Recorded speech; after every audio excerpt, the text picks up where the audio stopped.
As has been trailed in this series, the role of procurement is to capture value from the supply chain, its network or ecosystem. And the primary method of achieving this has become category management. This systematic approach to sourcing and indeed supplier management means that proven effective procurement practice can be applied across an organization's whole spend portfolio. Because of the detailed preparation necessary to undertake category projects, the application of the process provides a tighter link between budgets, forecasts, and desired outcomes. It makes the work of procurement more predictable and more reliable in the eyes of executives and other stakeholders. It also means that the agreeing of savings targets has the potential to be more accurate and realistic, although not always, as we shall see. In this video, I will cover the 3 primary value levers procurement focuses on in fulfilling its role in the organization, as it's not only savings procurement is interested in or accountable for.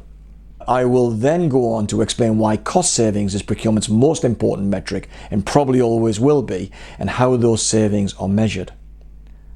For salespeople, this is important as price increases and indeed offers of savings can be time critical.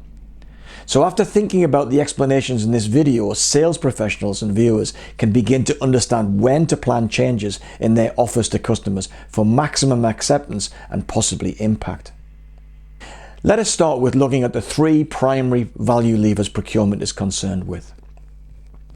Firstly, there are cost savings. This is the heart of the procurement job. Of course, that's assuming continuity of supply has been safeguarded. We must never forget that. It's of little use for procurement to negotiate a great price if the winning bidder is unable to supply. Cost savings include price and rate savings, and if measured comprehensively, should also improve efficiency savings such as inventory reductions, delivery and quality improvements. In other words, where there is a cost in acquiring external goods and services, then those costs can, at least in theory, be reduced. Procurement operating cost is also a routine concern of CPOs, with the deployment of technology and headcount reduction being the major levers. They all want to do more, but with less overhead. For some organizations, cost avoidance is also a metric on the procurement function. More on that in a moment. Risk reduction has also become a priority, particularly since the financial crash of 2008. This has meant procurement applying more diligence on the financial health of suppliers and sub-suppliers in the name of continuity of supply and corporate reputation management. Risk management has now become part of the regular day job of the professional buyer. Helping raise revenue is also a priority for many, if not all, procurement operations. And here procurement seeks to tap into supplier innovation and partnering arrangements with those who can enhance the buying organization's own customer offering and brand. All 3 levers are potentially important, but in the real world, cost reduction reigns supreme. It is the yardstick by which almost every procurement operation is judged. Cost reduction can be broken down into 2 types: cost savings and cost avoidance. In respect of bought-in goods, i.e. not the overheads associated with running the procurement function, cost savings are claimed against previous price or standard cost at the item or SKU, stock keeping unit level. This is the dominant metric and is typically applied to repeat purchases of direct materials or components. However, it can also be applied to repeat purchases of indirect goods and services. Cost avoidance is savings claimed against budgeted spend or expected costs, and lends itself best to project procurement where one-offs are the norm. For example, for a one-off fabrication on a construction project, an item will go through design and then initial cost estimates that would be inserted into the project budget.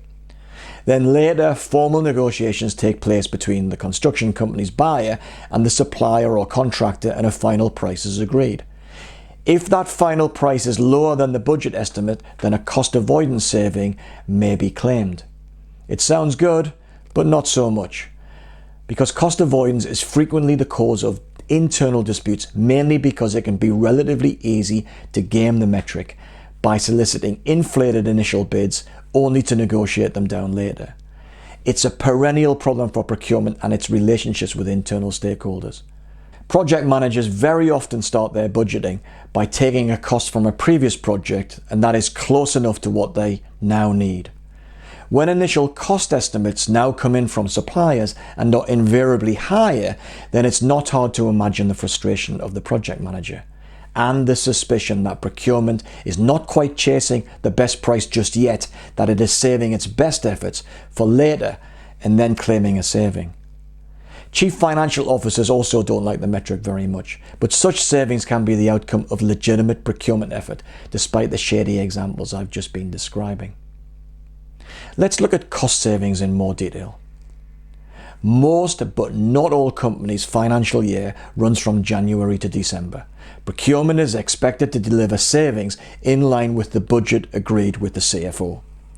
The baseline from which savings are recorded is often labelled the standard cost, an accounting term.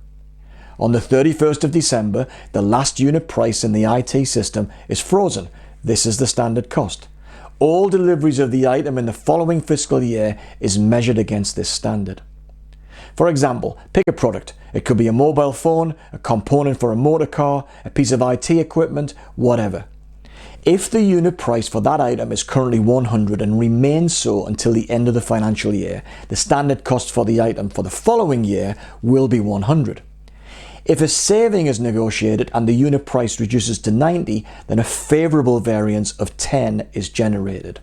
However, if the unit price rises to 110, then this would create an adverse variance of 10 for every unit delivered. It's a simple way of measuring cost savings, especially as its simplicity can accommodate sometimes tens of thousands of different items. Procurement's job is to ensure the aggregate variances of all procured items come out favourable and so deliver the company lower input costs next year than were experienced in the current year. Of course, every year, procurement, like all business functions, submits a budget for the following year.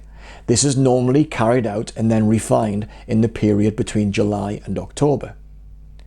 Procurement's category managers will analyse their own share of the total spend, sometimes taking their analysis down to an individual item level, and predict what the savings will be next year. Like all budgets, they're subject to challenge and to stretching.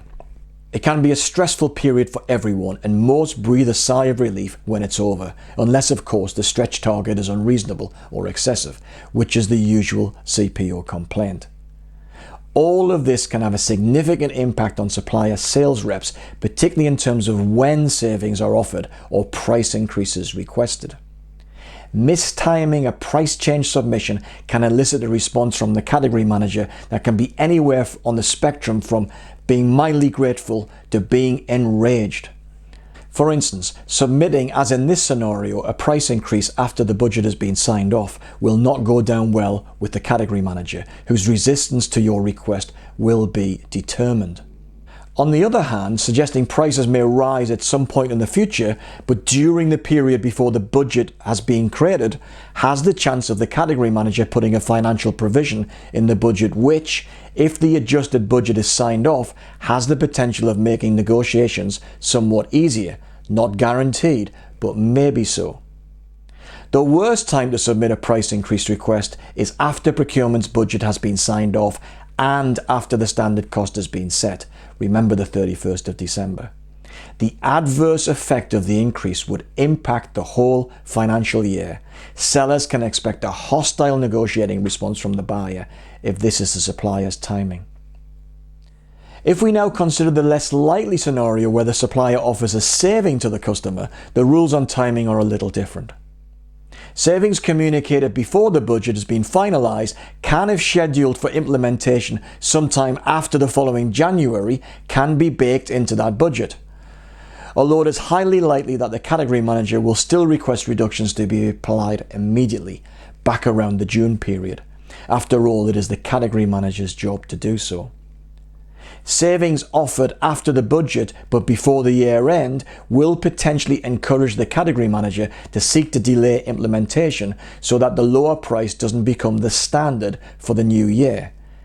In effect, a saving offered from the 1st of November generates savings known as the favourable variance for 2 months only. The buyer would almost always prefer the full year effect of any reductions, hence the preference for delaying implementation until January. This is why January is the ideal time to implement price reductions, but not price increases. However, experience tells me that there are far too many companies who operate an annual update of their price lists, applicable to all customers regardless of whether the timing of price changes is optimized or not. Indeed, many a salesperson wastes hours, days and weeks negotiating with professional buyers who stonewall the supplier's price increases. Often such increase requests are abandoned in the face of a hostile and determined customer. And this does little for relationship harmony and the supplier's desire for creating an atmosphere of collaboration. Hopefully this explanation has demonstrated why the timing of price changes favours a supplier who understands the customer's budgeting and standard setting timetable. It can make the difference between a successful negotiation and abject failure.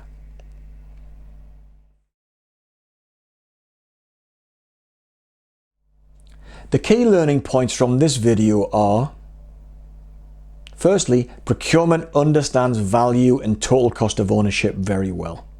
But CFOs insist on measuring the function on savings.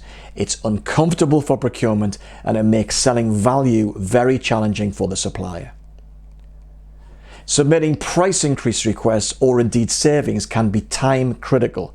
The idea of raising prices to all customers on the same date every year is a potential mistake. Suppliers will be making better pricing decisions if they become aware of their customers' budgeting and standard setting timetable and begin to manage the expectations of their customer more carefully.